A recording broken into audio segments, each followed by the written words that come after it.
ಹರಿಯಾಣ ಚುನಾವಣೆಯಲ್ಲಿ ಬಿಜೆಪಿಗೆ ಶಾಕ್ ಎದುರಾಗಿದೆ. ಬಿಜೆಪಿ ವಿರುದ್ಧ ಸಿಡಿದೆದ್ದ ದೇಶದ ಶ್ರೀಮಂತ ಮಹಿಳೆ. ಬಿಜೆಪಿ ವಿರುದ್ಧ ಬಂಡಾಯವೆದ್ದ ಶ್ರೀಮಂತ ಮಹಿಳೆ. ಬಿಜೆಪಿ ವಿರುದ್ಧ ಬಂಡಾಯವೆದ್ದು ಸ್ವತಂತ್ರ ಸ್ಪರ್ಧೆ ನಡೆಸಿದ್ದಾರೆ.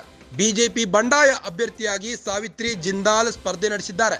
ನವೀನ್ ಜಿಂದಾಲ್ ಅವರ ತಾಯಿ 74 ವರ್ಷದ ಸಾವಿತ್ರಿ ಜಿಂದಾಲ್. ಈ ವರ್ಷ $29.1 ಬಿಲಿಯನ್ ಹೊಂದಿರುವ ಒಡತಿ ಇವರು. ಸಾವಿತ್ರಿ ಜಿಂದಾಲ್ ಒಪಿ ಜಿಂದಾಲ್ ಅಧ್ಯಕ್ಷೆ.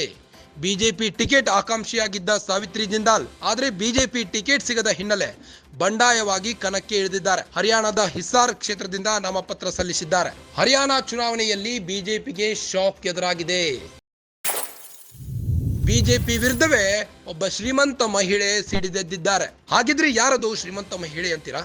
ಬಿಜೆಪಿ ವಿರುದ್ಧ ಬಂಡಾಯವೆದ್ದ ಆ ಶ್ರೀಮಂತ ಮಹಿಳೆ ಯಾರಂದ್ರೆ ಬಿಜೆಪಿ ವಿರುದ್ಧ ಬಂಡಾಯವೆದ್ದು ಸ್ವತಂತ್ರ ಸ್ಪರ್ಧೆ ನಡೆಸಿದ ಸಾವಿತ್ರಿ ಜಿಂದಾಲ್. ಬಿಜೆಪಿ ಬಂಡಾಯ ಅಭ್ಯರ್ಥಿಯಾಗಿ ಸಾವಿತ್ರಿ ಜಿಂದಾಲ್ ಎಲೆಕ್ಷನ್ ನಲ್ಲಿ ಸ್ಪರ್ಧೆ ಮಾಡ್ತಿದ್ದಾರೆ. ನವೀನ್ ಜಿಂದಾಲ್ ಅವರ ತಾಯಿ 74 ವರ್ಷದ ಸಾವಿತ್ರಿ ಜಿಂದಾಲ್. ಈ ವರ್ಷ $29.1 ಬಿಲಿಯನ್ ಹೊಂದಿರುವ ಒಡತಿ ಇವರು. ಸಾವಿತ್ರಿ ಜಿಂದಾಲ್ ಒಪಿ ಜಿಂದಾಲ್ ಅಧ್ಯಕ್ಷೆಯಾಗಿದ್ದಾರೆ. ಬಿಜೆಪಿ ಟಿಕೆಟ್ ಆಕಾಂಕ್ಷಿಯಾಗಿದ್ದ ಸಾವಿತ್ರಿ ಜಿಂದಾಲ್ಗೆ ಟಿಕೆಟ್ ಸಿಗದ ಹಿನ್ನೆಲೆ ಬಂಡಾಯವಾಗಿ ಕಣಕ್ಕಿಳಿಯಲು ರೆಡಿಯಾಗಿದ್ದಾರೆ. ಹರಿಯಾಣದ ಹಿಸಾರ್ ಕ್ಷೇತ್ರದಿಂದ ನಾಮಪತ್ರ ಸಲ್ಲಿಸಿದ್ದಾರೆ.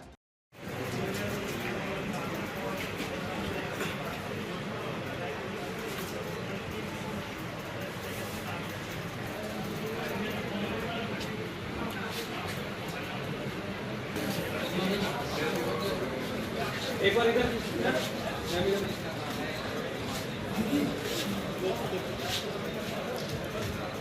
सर आपका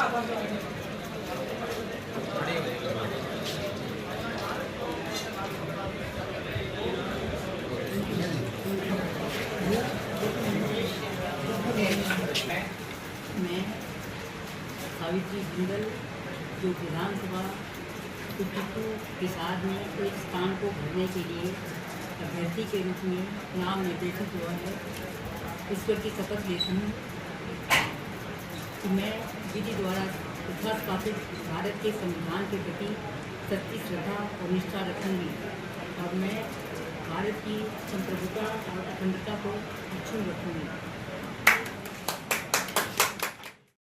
मैंने मेरा हिसार मेरा परिवार है, मेरे हिसार परिवार का आदेश हुआ कि मैं नॉमिनेशन भरूं और क्योंकि मैं 5 साल इनकी सेवा करना चाहती हूं।